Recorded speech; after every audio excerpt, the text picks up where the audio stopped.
Today, we're gonna jump into how to start reselling, how to get into reselling in 2023, and how to scale up this kind of reselling and flipping business successfully, as me and KK have been able to accomplish for the past 2, 3, 4, 5, 10, 15 years that we've been doing this. So, we're gonna give you some good advice today, so stay tuned, because KK has some knowledge to drop. Alright guys, today we're going to talk about how to start reselling. Me and Damien are going to go over a couple steps, ways that we think work the best, and then the first one is to get what? An education. Yes, you can't go to college for a reselling or flipping degree or certificate. Even though at the Nice Fine Wholesale University, we're passing these things out free on YouTube daily. And that's our first step. Get educated, ladies and gentlemen. You have to go on YouTube, you have to go on Google and start educating yourself on these topics.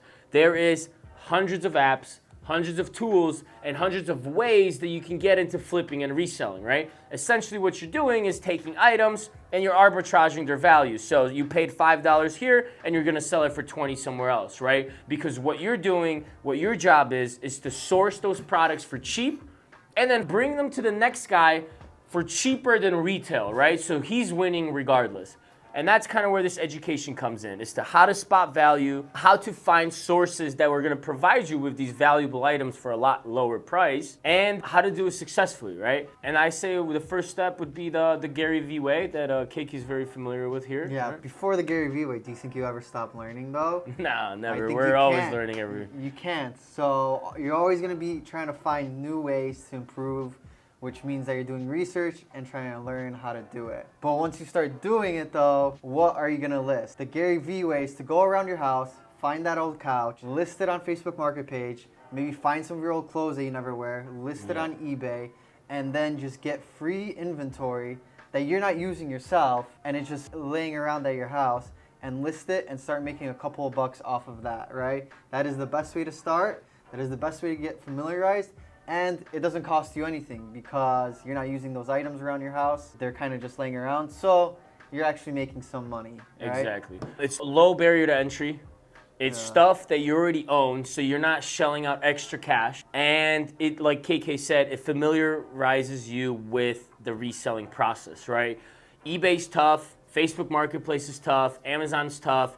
All of these platforms are a little bit complicated, but it's nothing, it's not rocket science, it's not black magic. You'll be able to figure it out. All it takes is time and experience and to put in the work, right? So yeah, like KK said, go grab a bunch of stuff that you're not using around your house, hit the closet, hit the garage, find a bunch of stuff that you could potentially use to sell, and keep in mind that what you might not find valuable, somebody might be willing to pay some 20s on, for lack of a better term.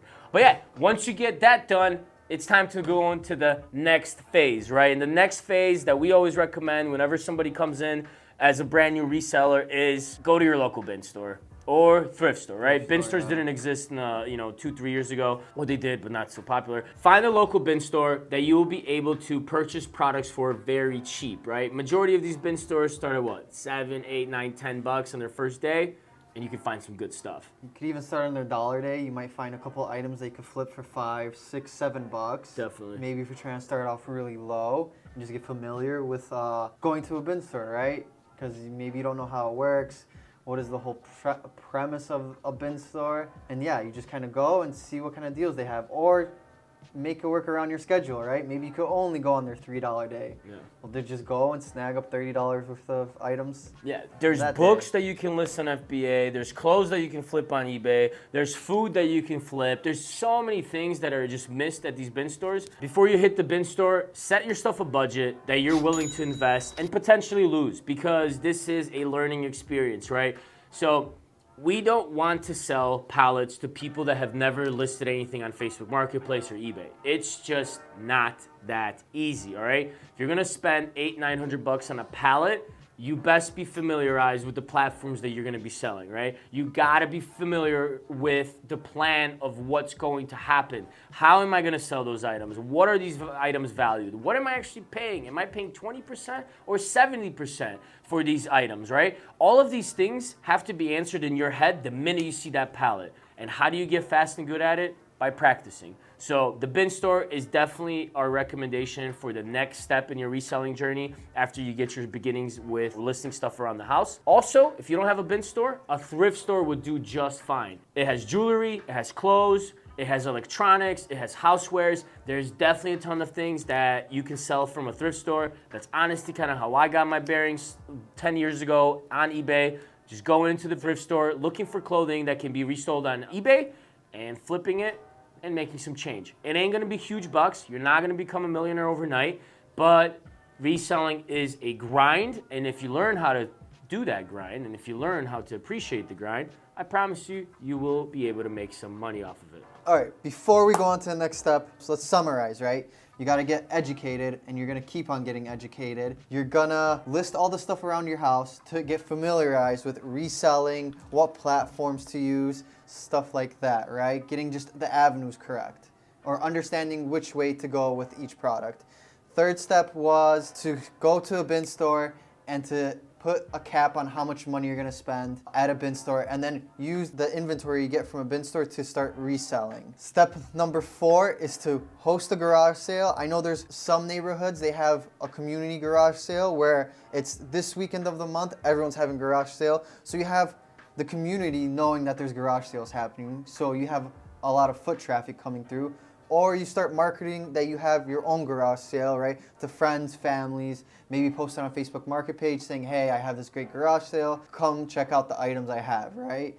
And then you're just trying to get as much items sold that day at the garage sale, because you have to catch all those people coming, right? Because you're trying to gain as much cash back from the garage sale, right? So once you host your first garage sale, make the decision on maybe you'll have another one, or maybe it's time for you to move on and purchase more inventory, which means finding a pallet house to get new inventory. Pallet houses are great, but they are the later step, guys. The first steps are super important, all right? You're not gonna be successful buying pallets or liquidated inventory from pallet houses at scale if you don't nail down the basics, all right? Pallets are expensive. They're not $100 and you're gonna get rich quick scheme, all right? These pallets are $500, $600, $700, $800. They are expensive and they are a gamble. You have to know how to navigate. You have to know how to move in this reselling space in order to move those pallets as quickly and as profitably as humanly possible, right? So when you buy a pallet at a pallet house, you're gonna have stuff that's left over. And that's exactly where the step KK mentioned is garage sales. If you don't know how to host garage sales, if you don't know how to get rid of the stuff that you can't sell on eBay and Facebook Marketplace, you're gonna be in big trouble, because your garage is gonna be filled with a bunch of stuff that nobody wants, right? So hosting garage sales, learning how to do eBay sales and Facebook sales successfully before you even consider purchasing your first pallet is something we recommend to every single person that's getting started. Quick tip though.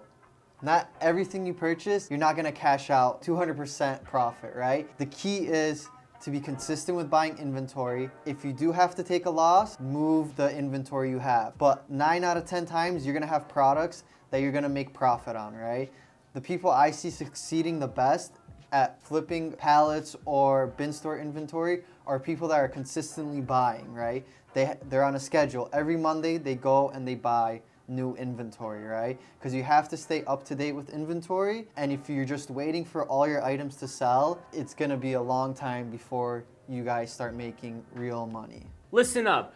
If you want to scale this business, you have to be consistent. Like KK said, you gotta continue buying and sourcing and continually moving in the space, right? But my quicker tip is this: niche down, figure out what you like selling, what you want to sell, and what you want to become an expert in, right?